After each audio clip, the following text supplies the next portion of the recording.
along with my co-host, Nathan Bechez. And a quick note that we are recording this, so everything is very much on the record. For the first 40 minutes or so, we'll be having a conversation with Katia and Elijah, and then moving into audience Q&A, which will not be recorded, so that part is off the record. So yeah, anyways, today we're joined by a couple of really amazing guests that I'm so excited to be speaking to, Katia, Ameri, and Elijah Daniel. They are the co-founders of Rocket Ship House, which is a collaboration house in the Hollywood Hills that serves as their platform for incubating different content projects and startups. You might know Katia as the star of the hit television show Zoom Bachelorette, or maybe from her work as the founder and CEO of Mira, which is a skincare newsletter and community that has over 100,000 subscribers. Fun fact, Katia and I also lived together for a weekend in Vallejo, of all places. A longer backstory there. Yes, literally in the middle of nowhere. There's a longer backstory there that we won't get into.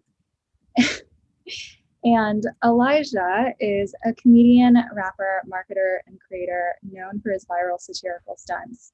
In a profile in the New York Times last November, Taylor Lorenz called him, quote, one of the most influential people on the internet, whether you know it or not. And his past antics include becoming the mayor of Hell, Michigan for a day and outlawing straight people.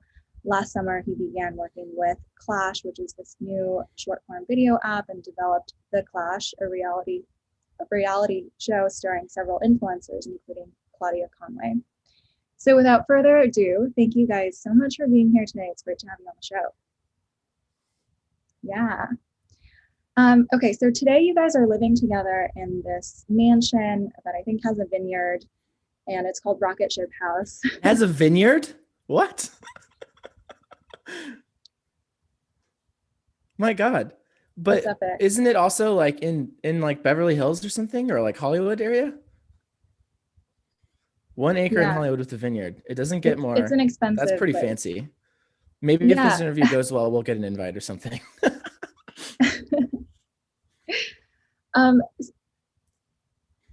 Yeah, I already have an invite. I want to. Yeah, the moment I can fly, I will be on a plane out there. Otherwise, it'll take me 5 days to drive to LA from Pittsburgh. But anyways, just to kick things off, like, can you tell us what Rocket Ship House is? How do you describe it in a nutshell? And how did this even come about in the first place?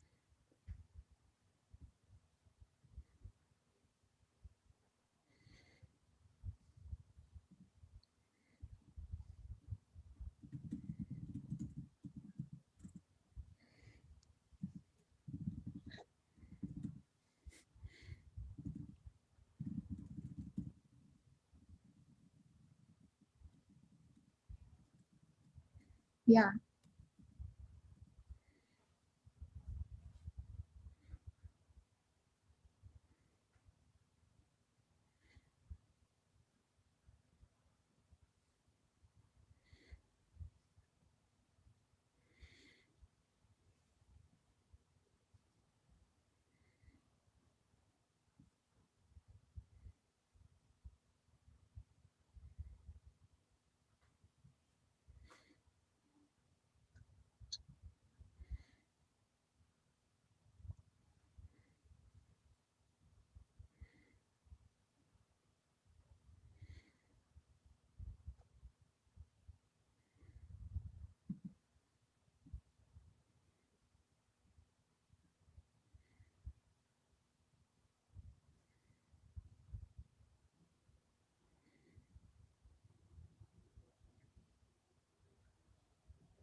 Yeah. By the way, a quick tech check. Can you guys unmute on Zoom, but actually mute your computer sound? That way the sound will actually, like what you're saying, will go into the There we go. live stream to YouTube. Great. Yep. Awesome. Right. Okay, perfect. Okay, that's so interesting. So it's part like influencer creator house, part like those startup houses where people are hacking on different projects together. Yeah. It's a little bit of everything. I've tested a bunch of different methods of kind of like the housing methods of like an influencer house versus like tech houses, and I've been in tech for a while, and we were kind of testing different ones, and I was just seeing like why certain ones were failing, and the majority of them. I was just like, okay, well, we kind of need something to go with it, and I was kind of thinking on that, and that's when we met. We ended up being like, oh, okay, fuck, we can just kind of take the best from all of it and actually make one that's workable. Space that's actually able to turn into like something after that. And so for a little bit of everything. By the way, how do typical creator houses like Hype House or Sway House, how are they actually structured economically? Can you sort of outline that? So it depends on the house specifically, but most of them are the reason that a lot of them don't work is they're based off of brand deals. So like they'll bring in 8 to 10 kids, and they either have to pay rent or have to do certain brand deals. The ones that end up working are ones that have kind of long-standing deals. Hype House with like Bang Energy, Sway with Triller, and that's really the only way that those work. Is just having a constant feed of money, because then if you're relying on brand deals, that's not really something that's going to be coming consistently. So the majority of them financially work that way. So a brand will actually sponsor the house for them. Yeah, so in exchange for sponsored posts and things like that. Yes. So the ones that are still standing mostly are run. They have like one big backer behind them, and then kind of that type of situation. Some of them are different. There's some that where it's just co-living type of a thing. I actually don't even remember the names of those ones. There's like 3 of them that popped up, but were they like charge tenants basically to live there? Yeah, it was just basically like they would just have people live there. It was like a bunch of roommates, and I was like, okay, totally. So at that point, it's just a frat house. Totally. It's so fascinating how I do with these things. Like part of it is definitely obviously like whether the creative product is resonating, whether audiences are growing, et cetera. But it's kind of like restaurants in New York. Like the ones that have been around for 50 years are the ones that just like own the building, like if you own the real estate, then you're kind of set. And if you don't, then your landlord keeps hiking it. And no matter like how hot your restaurant is, like it's really hard to stay alive. So it's interesting to see a similar dynamic with hype houses where it's like having a more stable business model is the key actually probably to longevity. It's mostly, so they're all built off of kind of, we have a distribution channel with a lot of TikTok followers rather than what are we distributing?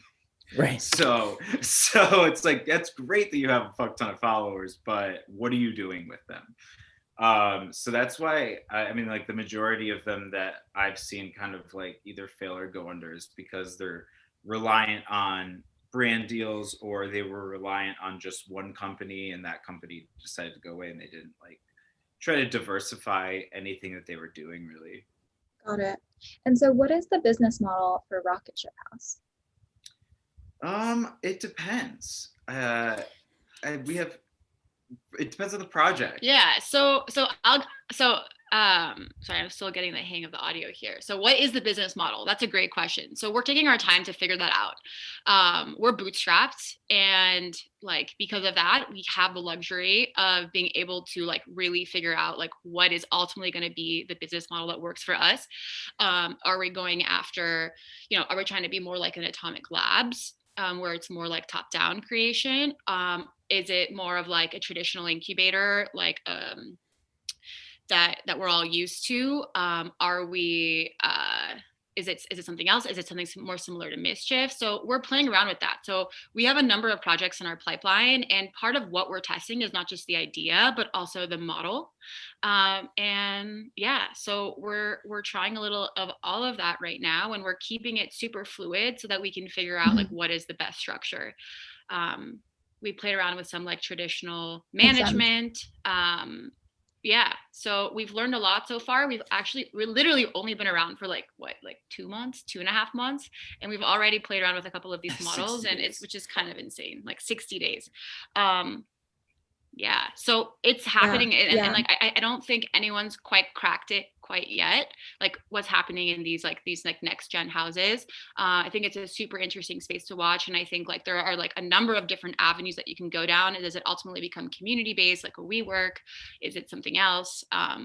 Yeah, so yeah, I think the community part of it has been like the strongest part, especially throughout Corona, like because I was out of tech for a while. I started in like 2014 and then did it up until I actually started in 2012, and then I went to like probably like 2017 in marketing type stuff. I was working with like all the startups. I went through like the big Santa Monica boom of random, like every app getting funded every other week, and just like worked with a bunch of them and was just like watching them crash burn. I was like, okay, I liked that community though, of like being able to work and like see people. And like with Clash, we were there, and like it was like this more of a community thing. Everybody was hanging out, and I was like, oh shit, okay, I remember people. Like this has been taken away for a bit, but yeah, community has been a really good part of this. And that's a big part of the model, and just having it kind of morph and be able to change with everything that we do is kind of just having a more open, fluid model. Yeah, I'm really interested. Oh, go ahead. No, just to piggyback off of that, I think like the beauty of community is that it allows us to be more flexible. We have a ton of bright minds coming in and out from different walks of life, from different companies, like different creators, different types of creators, and it allows us to constantly, have that talent pipeline, and also just be at the physical intersection of a lot of these interactions so that we can kind of, and so keeping our business model right now fluid goes really well with also just like really focusing on building out community, because that allows us to kind of like help shape shift what we end up building. I'm really curious, like it's so interesting to me, the model that's like a little bit like an incubator, a little bit like a content house, and a little bit like Mischief, which I don't even know how to categorize them. Can you like, what is most valuable to you about all those different things? Like the house probably really good for like content creation, the like, et cetera, et cetera. I'm curious. Yeah. What are the important elements of those? I think like one thing that, and then Elijah, you can take it, but like one thing that I think has been incredible about co-living is that if it wasn't for co-living, Elijah and I wouldn't be here, like working together. Co-living has allowed for two like very different personas to like sync up on, sleep schedules, work schedules, to like get over both of our like social anxieties and like get to know each other. And I think there's just so much power in co-living, especially when it comes to getting to know people that are different than you, and and finding out like the ways in which you're similar. And now like I think Elijah and I like feel really aligned on so many different topics, and I just took a while to get there. And I'll also say like what I love about co-living is also that you kind of get to the bottom of like whether or not you really want to be in a relationship with someone. And like it like speeds up that process. I think COVID speeds up that process, and co-living does, a lot. And I think like living with Elijah has like totally also confirmed the fact that like I want to work with Elijah. And like I think you would know that answer like immediately. Yeah. Right. Yeah, it's been I think like one of the most important things has definitely been with the co-living thing is like, because like Katia's very like Silicon Valley, like has like that background. I have more of like the LA marketing background and like the LA startup thing. So I have like a very different view of tech than she does. So it's like coming in and like kind of being able to match those together. And she's genius at like kind of being able to mesh things very well. So it's like seeing those two backgrounds come together, like entertainment and tech generally don't meet and work in the same thing on the same projects in the way that we are. And it's been really interesting to see how we do it, and just see how we work together and see how we work with other people and just kind of testing things as we go. Yeah, that sounds really fun and It's very experimental. complementary. Right. Yeah, and one thing too that I want to add is that I think like when I first came into this situation, as I mentioned, like my thinking was I want to bridge the gap between like these two universes, the media, the tech world, or the media world, and influencers understand distribution, and like tech people who understand business models but don't understand distribution. And it was so simple in my mind. I think that the biggest learning was that I was trying to bridge the gap before understanding the gap, and the gap is as much cultural as it is anything else. And so I think like actually ultimately, and we can talk about the projects that we've done, what we have in the pipeline, but my biggest learning so far personally has been about the difference in culture between these two universes. And I almost feel like I'm in the middle of getting like a master's degree in learning how to deal with influencers, deal with entertainment people, figure out how to communicate effectively. Right. Yeah, I want to switch gears and talk a little bit about the projects that you guys have worked on so far. And specifically, I know you guys recently ran a really interesting experiment using OnlyFans as a distribution platform for content that you guys helped to create. So it was a bit more like produced and planned than typical UGC. So yeah, I'd love to hear more about that experience and what were the learnings from that. Cool. Yeah. So, one kind of like an initial thing that we were thinking about was that adult female content, or female content in general, it's literally one of the most popular types of content on the internet, but the women are not in control of their own careers. And so that got us thinking. We were also kind of interested in leveraging kind of like under leveraged distribution channels like OnlyFans, Twitch, etc. Right. And we were thinking a lot about this problem. We met a couple of adult content creators that were expressing this exact issue, that their content is doing well online, like doing very well, but they're not seeing a lot of the money coming in from it. And that they were also struggling with a lot of the things that were happening behind the scenes. Like the adult industry so far has been very much in the dark. It's been pretty shady. We've talked to a number of OnlyFans models that are truly scarred by some of the experiences that they've had. And that got us thinking, okay, there must be a better way. There must be a way to build a more empowered, creator forward brand in this space. And that kind of got us thinking, okay, can we build out a Playboy 2.0? Playboy is a very successful brand and company, but it's very dated at this point. Can we build a more inclusive, empowered Playboy with creators at the heart of it, and really build out a Playboy? That and beyond that, having like a marketing company for OnlyFans. Oh, sorry. Started talking to brands. Yes. Oh, sorry. I'm on mute. No worries. Beyond that, also having, we wanted to create kind of a marketing and management type firm behind it, mostly focusing on marketing because nobody's really bringing brand deals to OnlyFans yet. And so that was kind of like the initial test was like, okay, can we also do this? And then we started talking to different brands and just figuring out which ones of those brands are good for that and kind of what the conversion is on that.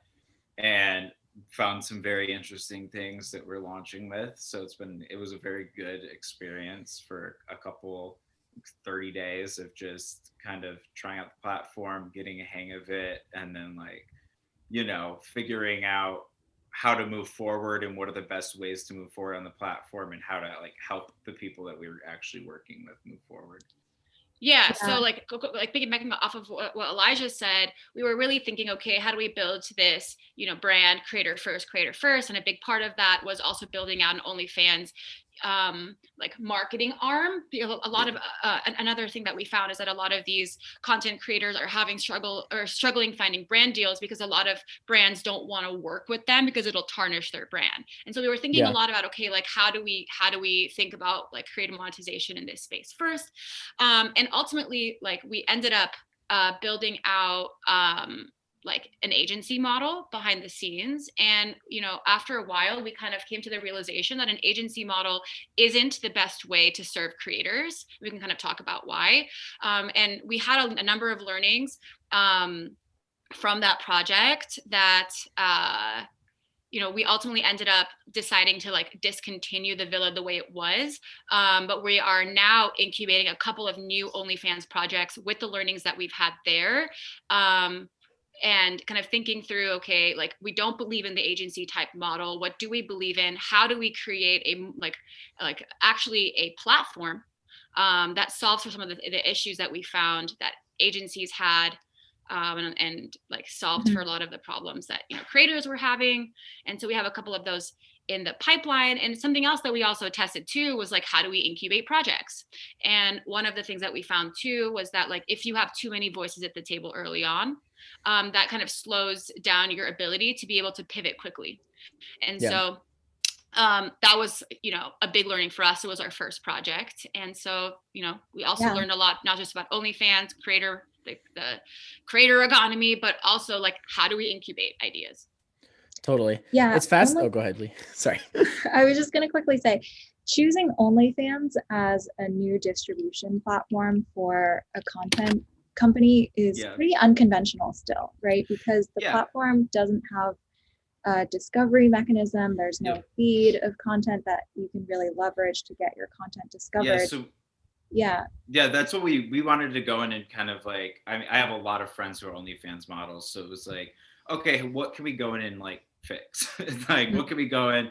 And it was good to be able to like sit down and actually have meetings with OnlyFans and like the models where they could be heard and like actually talk to OnlyFans about it, because they've kind of had that issue in the past of like sex workers not being treated fairly on the platform. And so we kind of came in, we're able to do that. And like, just trying to, I mean, it's unconventional to join, but also everything I do is unconventional. So I kind of, it's kind of a given.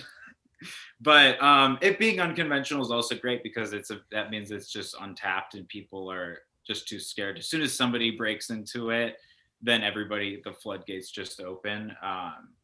With the marketing side of it on OnlyFans, it was a lot of people were like, oh, I don't know, like I'm kind of scared to do an OnlyFans ad. And then it was like, oh, okay, well, you're behind it, like that's fine, yeah, we'll do that. And it's like as soon as the brands start coming into it, a lot of like weed brands are into that and just like kind of like being fine with that. Alcohol brands, like there's a lot of companies that you wouldn't think would do OnlyFans or like brand placement in OnlyFans videos actually are starting to like it now. So it's interesting to see like the announcement with regards to Vice Media building out a subscription offering on OnlyFans was really interesting to see. It feels like the Overton windows shifted to, and we'll probably see more mainstream media companies exploring that as a channel. Well, OnlyFans is really expanding it outside of just adult content. They're trying to push mostly just as like a subscription, like a selling, like a relationship type thing, as their subscription. It's just a more personal version, kind of a Patreon. Is what they're building out. But it's a really good. They've done a good job of like their features that they built in and the way that they have kind of built the community around it and made it feel so personalized. They've done like a really good job with that. So I could see it being used for a lot of different types of brands and things, companies. Interesting. Yeah. My theory about this, I'm curious if y'all think it's right, is that basically it came up because of adult entertainment, obviously. And so now a lot of brands that want to sort of like borrow, like whether it's an individual like celebrity or influencer's brand or like a company's brand like Vice, they basically want to trade on that. And like it's like a almost like a stunt marketing move to be like, we have an OnlyFans. And as soon as but from OnlyFans perspective, their motivation is totally different. They want to broaden the platform and have it not be a stunt marketing thing to be on OnlyFans. They just want everybody to be on OnlyFans. And so there's kind of like a misalignment of motivations almost, where like the reason non-porn stuff is like going to OnlyFans is to like associate themselves with it. And then, but it's like, but they're trying to unassociate with it. So that was like kind of our initial meetings where, that we started talking to them was we were developing like the first like OnlyFans reality show with them, and they were like, "Oh, this is great. Is it porn?" And we were like, "No, it's not fully porn, no." And we were like, "It's more like stories and personality." And they're like, "Okay, that's what we want, is like the personalities and stories behind people." And we're like, that's kind of the whole thing. So yeah, I mean, there's a disconnect there, but there's also, I feel like, a disconnect kind of on almost every platform with the creators and the platform and the directions that they want to go in. Interesting. What do you mean? I think like TikTok is an interesting one, where kind of it was based off the Musical.ly model of the lip sync and the dancing, and then the alt community kind of just came in and just kind of carved an entire half of that app out, and to where it's like actual comedy and things. And then after that, TikTok started adding all their features of like making the videos more like Vine type videos rather than just like dancing, music, singing type videos. Huh. That's fascinating. Can you guys share a little bit about what upcoming projects are up your sleeves for Rocket Ship House? Yeah, so stay tuned. February 9th is, going to be crazy. Follow us at Rocket Ship House on Twitter and your mind will be blown. February 9th is going to be February fun one. 9th. It's pretty soon. Yeah, we have a couple of projects in our pipeline, both launching in the next few weeks. The first one, February 9th. What do you want to say about the February 9th one? The February 9th one is more of a little stunt-based one, similar to like the Gay Hell type things. We'll get a good look at. I can't. I always give things away too early. You had one good keyword.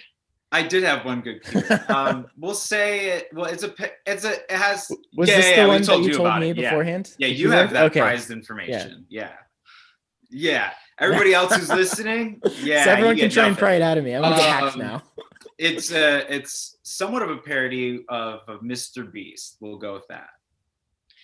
And it's opening up a new market for influencers, and I'm also I guess we're the first company to work with influencers on this. Yeah, well. Work with more than one. So some teaser. So yeah, it'll be the first time this category project has more than one influencer attached to it from day one. We did not do a good job explaining that. Also, gay bacon. Yeah, that's so vague. It's gay bacon. That was the word. Yeah, just gay bacon. Gay bacon. I didn't want to say it if you didn't want to reveal it, but the keyword. That was the keyword. That was the keyword. I forgot what the keyword was. We have a number of So we have a number of projects right now. We're getting a lot better at like internally, like being able to prioritize, figure out how to like do a V1 launch. What does V1 look like? What does V2 look like? And so we have projects in our pipeline. We've got a lot of in-house stuff, and then we've got a couple collaboration projects. Katia really wanted to like bridge the gap. It seems like a lot of, there's the content houses, there's a lot of hacker houses, and that's nothing new. Like there's been hacker houses forever, but they've just always been kind of competitive with each other, and Katia wanted to really bridge that, and so we were able to work with other houses on different projects and kind of co-incubate them. Yeah. Which is something new because we're kind of the first ones to do that. If you want to, Super cool. I'm muted. Okay, yeah. So I think like one thing that I'm like super excited about is this idea of co-incubation and kind of rethinking like what is the new way of building startups. Is there a new startup model, and especially when it comes to consumer, rather than just like the traditional like iterate. Can you do like can the beginning stages of like look more like hard pivots? So like is the beginning of like almost every big consumer company actually like a lab model? We're like thinking a lot about like just challenging the assumptions that at least I've had for the past 10 years since I first moved to SF for college, and like challenging the assumptions that I've always had about like how a company is created, and can we just challenge that on like every front. One of those being like, can you co-incubate an idea or not? And so we're playing around with that right now. And I think like we're seeing a number of these houses be built. And I think the beauty of a lot of these houses is that every house starts to build out some sort of like unique competitive advantage. Ours right now is like very much like distribution. And we're finding other houses with other types of like other unique edges. And part of the beauty of a house is that you live together. The biggest disadvantage is that you're literally limited by the physical space in your house. Is there a way that we can start to connect these houses that are emerging with like in some sort of like a scalable model? So that we can kind of take the best learnings out of every house and leverage that into company creation that'll just benefit the ecosystem as a whole. And so we have two co-incubation projects coming up, and we're really excited to talk more about co-incubation as we kind of I think as we release them, like I can't talk too much about without giving away like the details of that specific project, but it's been a really cool experience working with the brain power of part-time founders. So it's not just like working with like an agency, which is, even if an agency has a little bit of equity in your company, which often they don't, it's very different than like tapping into the brain power of the people in these houses, creators and founders and, part-time founders. You just really get a very different people who can complement skills as well. Totally. And I so see, we've been able I to see find some like other founders of houses in the audience too. Like I see Brett from Launch House. What's up? Other founders in the audience. So. It's so funny to hear all the different like how it's like there's like rocket house, launch house. We need it's like sort of Game of Thronesy, it's like House Frey or whatever, like collaborating with each other to defeat the Lannisters or something like somehow nerdier Game of Thrones. It's literally it really is. Amazing. And there was another founder of the house that we're working with, Luciano. I think he jumped out, and Awesome.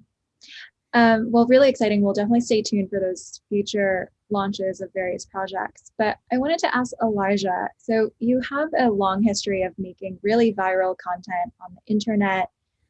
You wrote this erotic Donald Trump ebook that blew up and got taken down on Amazon, I think. You've done a lot of other really interesting, unconventional things. And in Taylor Lorenz's piece from November, she said, quote, if his audience building strategies once seemed unorthodox, today they're regarded as ingenious. So that's amazing. And I'd love to hear from you on, given that the strategies that you once employed were unorthodox and now they're viewed as ingenious, how can creators today push forward what is still unorthodox today? What are the new channels that are rising? How do they build a presence today? It's just out of the box things. I feel like a lot of people in not just creator but like marketing in general kind of stick to what everyone else is doing and kind of go with the flow of things. One of our biggest things, and one of the reasons why we wanted to do it bootstrapped, is that we wanted to test so many things and be able to like do it on our own and be like, okay, we could test this and this and this without people looking at like wanting to know all this data, or be like, no, let's do these Facebook ads. And it's just like, no, it's not how you just run things.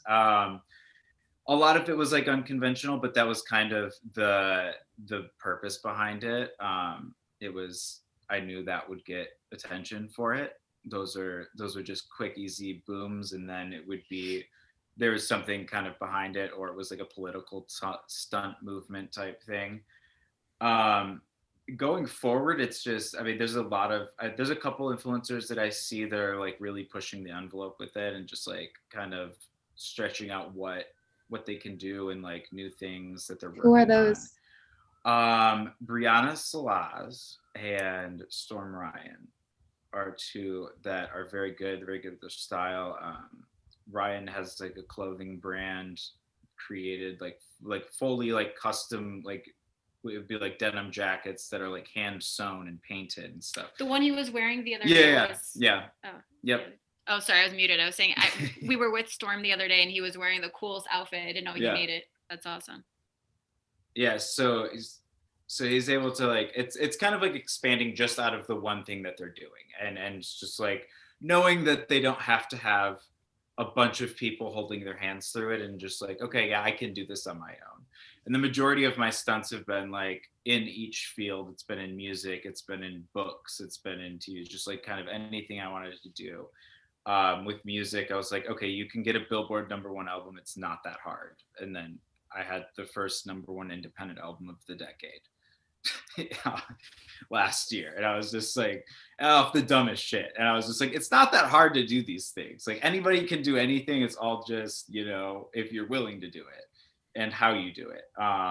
So I think just branching out and just doing different things, just not continuing the same, you know, whether it's 1 minute long TikToks or whatever they're doing now. It's just kind of outside of the box shit, outside of the box marketing, and just like not being afraid of going against the grain of these things, because going against the grain is kind of what made us pop in the beginning. Was, I mean, we did, I originally started doing, I started way before, but on YouTube, when I started doing vlogs, it was very much like anti-vlogging. It was like, we were hanging out with like David and his friends, and then we were like, okay, yeah, we're gonna just like make fun of this, because why is this being recorded? Like, why is anybody vlogging their fucking day-to-day lives? And so we just started making fun of that, and it kind of just blew up because people also wanted to see them being made fun of. So being more open to things is definitely easier and will help you grow faster, and kind of anything that's controversial now is going to be non-controversial in 4 years anyways, so it doesn't really matter. Just go a little unconventional. I think that's, I like that. Oh, that's like part of what I think like we really like bonded over was like the power of parody. And I think nobody being unconventional, being unconventional and like not being afraid to go against the grain, as you said. And nobody does it better than Elijah. Yeah, and I don't know anybody really. Oops, can you unmute? My bad. I don't really know anybody in tech that's usually willing to kind of go unconventional, or really even just like they'll look at the stunts that I've done and be like, oh, that's really interesting. Like, how did you do that? Katia was like, oh my god, what the fuck? And then like goes through like every detail of it, and it's like, oh wow, this works really well because of this. And I was like, okay, we can work together because I need somebody to babysit me. Totally.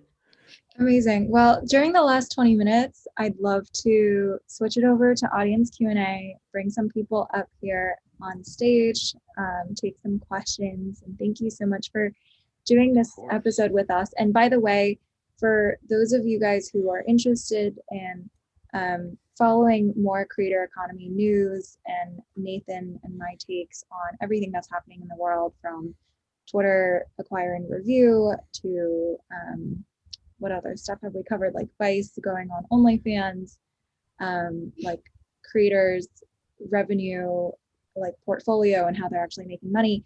We write a weekly newsletter called Means of Creation, which you can find at the new URL. What is it, Nathan? Every.to, and then Means of Creation is linked to on the homepage. Amazing. Yes. So subscribe. People who subscribe. That's what broke the news to me of Vice on OnlyFans. So you have to subscribe. Oh, amazing. Great. That's incredible. Oh, cool. We want to do more quick original thing. reporting too. Yeah. quick thing that we want to add, we have one room in our house opening up soon. Oh, wow. With the And we vineyard are view? looking for the perfect person. So if you are he or she, What is the perfect person? Can you describe it a little bit more? someone who is just, I mean, like, I think like the easy answer is, okay, somebody who's like really into creator economy stuff and wants to work with us. But like, we are also looking for somebody who is that, and also somebody who is like maybe a little unconventional. So we're open. I think that's like all of this room. So you have so many people who I think would be perfect fits for a rocket ship. Yeah. So DM me if you're interested, and if you're also interested in co-working, we are expanding our like co-working capabilities to be like Corona safe, or as safe as we can be. And if you're interested, if you're in LA and you want to co-work, also hit me up. Cool. Amazing. Well, should we do the Clubhouse discussion now? And yes, let's do it. So if you're watching on YouTube, we're on Clubhouse, and you should DM us, and we'll find a way to get you into Clubhouse. All right. Bye, YouTube.